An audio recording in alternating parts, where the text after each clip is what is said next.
dans les notices biographiques qui te sont consacrées, on lit Laurent Danchin, critique d'art. Comment vois-tu, comment as-tu exercé la critique d'art? Quelle critique d'art es-tu? Ça, c'est une très bonne question, très importante, parce que je serais tenté de répondre aujourd'hui, il n'y a plus de critique d'art. Je vais te dire pourquoi. Du temps de Baudelaire, que tu as aimé comme moi, dans ses curiosités esthétiques, et lui était un grand critique d'art justement à l'ancienne, c'est-à-dire un poète, la critique d'art était essentiellement, comme il disait, passionnée, partisane, enfin, partiale, polémique, enfin, c'est 3 P, enfin, je ne me rappelle plus exactement sa citation.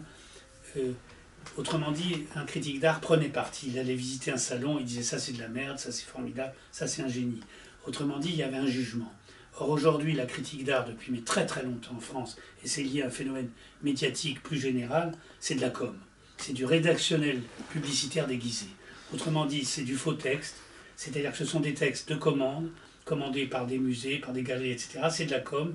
Il s'agit de faire la promotion d'un événement ou d'un artiste. Donc il n'y a plus aucun jugement personnel, individuel, où quelqu'un s'engage par rapport à quelque chose. Jamais aucun critique n'oserait dire du mal de telle ou telle exposition, de peur même du ridicule.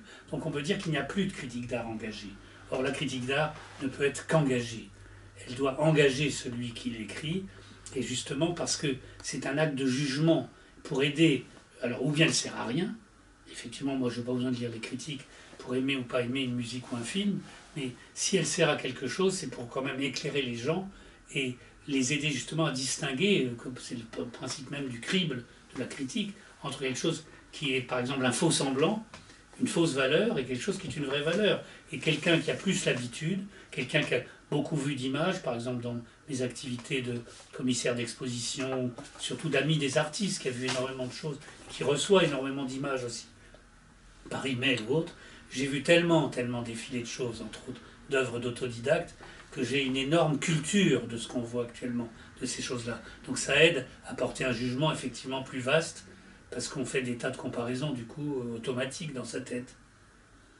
Donc la critique d'art, actuellement, j'aurais tendance à dire qu'elle n'existe presque plus, et que, heureusement, il y a encore quelques critiques engagés qui n'ont pas peur de porter des jugements, et ceux-là sont très sévères à l'égard de l'art contemporain.